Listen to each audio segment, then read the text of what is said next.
सोचिए, कोई 600 साल पहले की कही हुई बातें आज की दुनिया में इतनी जरूरी क्यों हो सकती हैं? आज हम बात करेंगे संत रविदास की और देखेंगे कि उनके जो क्रांतिकारी विचार थे वो आज के भारत के लिए कितने मायने रखते हैं। चलिए समझते हैं कि उनकी आवाज आज भी इतनी बुलंद क्यों है। तो देखिए, ये जो पूरी पड़ताल है ये डॉक्टर लक्ष्मण यादव के एक बहुत ही दिलचस्प भाषण पर आधारित है और इसकी शुरुआत ही एक बड़े सवाल से होती है। एक ऐसा सवाल जो शायद हम सबके जहन में है कि आज का जो माहौल है, ये नफरत, ये बंटवारा, इसके बीच में वो कौन से विचार हैं जो हमें जोड़ सकते हैं? कहाँ से मिलेगी वो एक? और जानते हैं इस सवाल का जवाब हमें कहाँ ले जाता है? संत रविदास के पास। इस विश्लेषण में उन्हें सिर्फ एक संत की तरह नहीं देखा गया है, बल्कि एक क्रांतिकारी विचारक के तौर पर।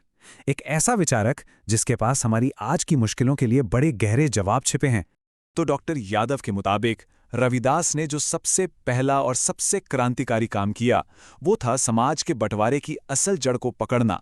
उन्होंने सीधे सीधे उस बीमारी पर उंगली रख दी जिसे हम जाति व्यवस्था कहते हैं, और सिर्फ उंगली ही नहीं रखी, उस पर सीधा हमला बोला।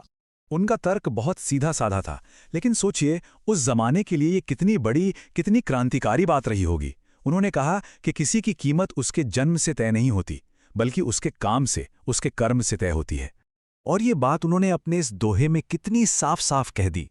वो कहते हैं कि कोई भी जन्म की वजह से छोटा या नीच नहीं होता। इंसान को नीच तो उसके बुरे कर्म, उसकी गलत हरकतें बनाती हैं। ये दोहा जन्म पर आधारित ऊंच नीच के पूरे सिस्टम को सीधी चुनौती है। और देखिए, बात सिर्फ इतनी ही नहीं थी, उन्होंने तो सामाजिक व्यवस्था को जैसे सिर के बल खड़ा कर दिया। इस दोहे में वो साफ कहते हैं कि अगर कोई ब्राह्मण गुणहीन है तो उसकी पूजा मत करो, लेकिन अगर कोई चंडाल, जिसे समाज सबसे नीचे समझता है, वो गुणी और काबिल है तो उसके पैर पूजो। यानी पूजा जन्म की नहीं, काबिलियत की होनी चाहिए। तो ये तो हुई जाति की बात। इसके बाद रविदास उस दूसरी बड़ी समस्या पर आते हैं जो है धर्म के नाम पर नफरत और लड़ाई। और वो इसका एक इलाज बताते हैं, एक ऐसा इलाज जिसकी जरूरत शायद आज सबसे ज्यादा है। हम देखते हैं कि आज अक्सर धर्म के नाम पर लोगों को बांटा जाता है, लेकिन रविदास ने क्या कहा था? उन्होंने तो सभी की बुनियादी एकता का संदेश दिया, ये कि हम सब असल में एक हैं।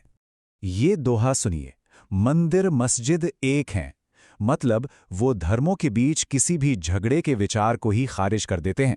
उनका कहना था कि राम और रहमान में कोई झगड़ा नहीं है, ये तो बस एक ही मंजिल तक पहुंचने के अलग अलग रास्ते हैं। अच्छा, अब यहां से ये विश्लेषण एक बहुत ही दिलचस्प मोड़ लेता है। डॉक्टर यादव यहां एक ही दौर के दो बड़े विचारकों को आमने सामने रखते हैं, संत रविदास और तुलसीदास, और वो तुलना करते हैं कि दोनों ने एक देश को लेकर, एक राष्ट्र को लेकर कैसे दो बिल्कुल अलग अलग सपने देखे थे। तो पहले बात करते हैं रविदास के आदर्श की। उनके सपनों के शहर का नाम था बेगमपुरा। बेगमपुरा यानी एक ऐसा शहर जहां कोई गम ही ना हो। जरा कल्पना कीजिए, एक ऐसा समाज जहां कोई जात पात ना हो, कोई ऊंच नीच ना हो, और हर कोई इज्जत और बिना किसी डर के अपनी जिंदगी जी सके। और डॉक्टर यादव इसी बेगमपुरा की तुलना करते हैं तुलसीदास के राम राज्य की अपनी व्याख्या से। वो इन दोनों के बीच का फर्क दिखाते हैं। उनके मुताबिक एक तरफ बेगमपुरा है जो बराबरी पर आधारित है, और दूसरी तरफ राम राज्य है जो एक सख्त सामाजिक ढांचे को, यानी वर्ण व्यवस्था को और मजबूत करता है। तो देखिए, बात सिर्फ सामाजिक बराबरी की नहीं है, एक और बहुत जरूरी चीज है, आर्थिक सम्मान। और रविदास ने इसकी नींव रखी श्रम की गरिमा के विचार में, यानी काम की इज्जत। उनका आर्थिक दर्शन बड़ा सीधा और साफ है, 3 सिद्धांतों पर टिका हुआ है। पहला, अपनी मेहनत से कमाकर खाओ। दूसरा, अगर ईमानदारी से मेहनत करोगे तो वो कभी बेकार नहीं जाएगी। और तीसरा, अपने काम को लेकर कभी झूठा घमंड मत करो। और यही बात वो अपने इस दोहे में कहते हैं, श्रम कर खाइए, जब तक जियो मेहनत करके खाओ, क्योंकि जो ईमानदारी से कमाता है उसकी मेहनत कभी खाली नहीं जाती। असल में ये उस सामाजिक न्याय की नींव है जो हर मेहनतकश इंसान के आत्मसम्मान पर खड़ा होता है। तो फिर सवाल वही है, ये 600 साल पुरानी बातें आज के भारत में कहाँ फिट होती हैं? इनका क्या मतलब है आज? ये विश्लेषण इन विचारों को सीधे आज के बड़े सामाजिक और राजनीतिक सवालों से जोड़ता है। डॉक्टर यादव का तर्क ये है कि आज हम जो भी लड़ाइयां देख रहे हैं, चाहे वो जाति जनगणना की मांग हो, सरकारी ठेकों में हिस्सेदारी की बात हो, सामाजिक बराबरी का संघर्ष हो या फिर धार्मिक नफरत के खिलाफ उठने वाली आवाज हो, ये सब असल में उसी दार्शनिक लड़ाई का हिस्सा हैं जिसे रविदास जैसे विचारकों ने सदियों पहले शुरू किया था।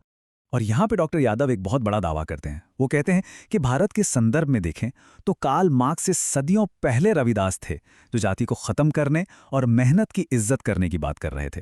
ये एक बहुत बड़ी बात है। तो आखिर में ये पूरा विश्लेषण हमें किसी जवाब पर नहीं बल्कि एक बहुत बड़े सवाल पर लाकर छोड़ देता है। सवाल यह है कि क्या इन महान लोगों की सिर्फ पूजा करना काफी है या फिर जरूरत उनके दिखाए रास्ते पर चलने की है? उनकी विरासत हमसे क्या चाहती है? सिर्फ श्रद्धा या फिर कर्म? सोचने वाली बात है।